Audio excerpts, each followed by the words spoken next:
Amados, muy buenos días. Pues aquí seguimos meditando en esta palabra y seguimos meditando acerca de la vida de David, que tenía un corazón conforme al de Dios. David fue un hombre que aprendió a defender algo ajeno, que eran las ovejas de su padre. Y la defendía, dice la palabra, que era un hombre bajito de estatura, que era un hombre flaco, delgadito, ¿sí? Que era bello, rubio, de ojos de color, pero que era un hombre de una consistencia no... Ahora sí que no era el fortudo, corpulento, tipo Rambo Schwarzenegger, como dice la canción, sino que era un hombre más que, a lo mejor un poquito por debajo del promedio. Sin embargo, dice que aprendió a pelear con sus manos contra leones y contra osos con tal de defender la propiedad ajena. ¿Y sabe qué es lo trascendente de esto? Que esas batallas pequeñas del día a día lo prepararon a ser el único hombre en la Biblia que jamás fue derrotado en batalla. ¿Qué quiere decir esto?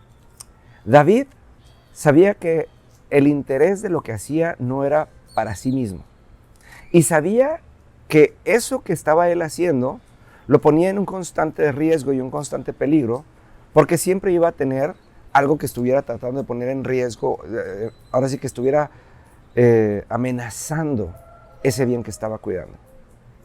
Pero al entender que pudo cuidar un rebaño ajeno, cuando fue puesto como rey, entendió, así como sabía que no eran suyas las ovejas, entendió que no era suyo el pueblo. Y por tanto, supo pelear y defender al pueblo de Israel, de manera que es el único hombre en la Biblia que jamás fue derrotado. Dice la Biblia que si en lo poco somos fieles, sobre lo mucho seremos puestos. Entonces, ahora sí que también dice la Biblia que el que mucho se le da, mucho se le demanda. Entonces, tenemos que entender que David siempre entendió que en donde él estuviera, ¿sí?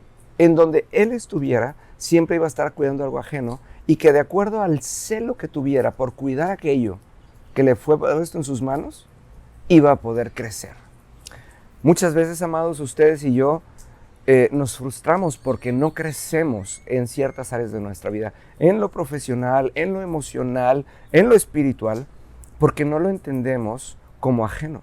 No entendemos que nosotros estamos en una etapa transitoria aquí en esta tierra, y como es lo único que vemos, decimos es lo único que tenemos.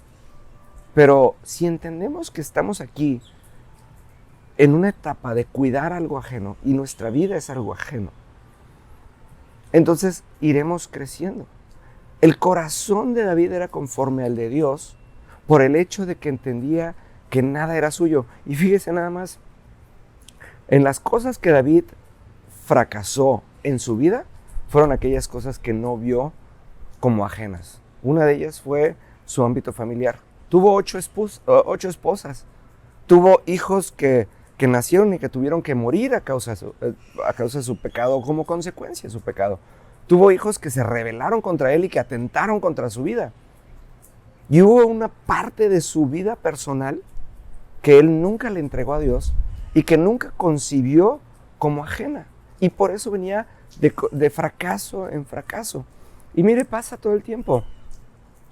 Hay personas, de hecho, te mando un abrazo enorme, Víctor, que está aquí en Playa del Carmen, que me pregunta constantemente, ¿por qué la gente en Cristo luego no es bendecida en lo económico?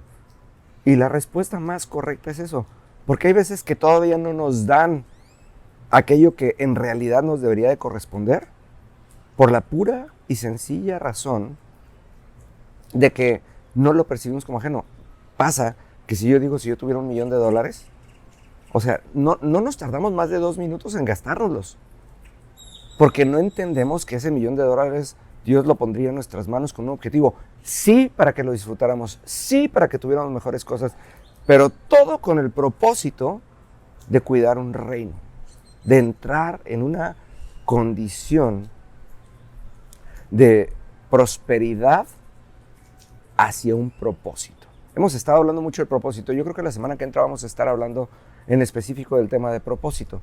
Pero Cuando nosotros entendemos que David vivía en un estado de mayordomía, cuando nosotros entendemos este tema, nosotros conocemos a los mayordomos de las películas, de estos hombres en tacuche que cuidan los intereses y la vida de su amo, pero también disfrutan de la misma casa porque viven en la misma casa, comen de la misma comida, usan los mismos objetos que sus amos.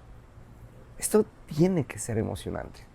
Cuando nosotros entendemos que nuestro papel es ser extranjeros, que ser mayordomos, y entendemos que nuestro corazón es conforme al de Dios, es cuando nosotros velamos por los intereses de nuestro Dios, para que podamos disfrutar de las mismas cosas de nuestro Dios. En la presencia de nuestro Dios no hay escasez, no hay tristeza, no hay enfermedad, no hay enemigo que se nos pueda enfrentar.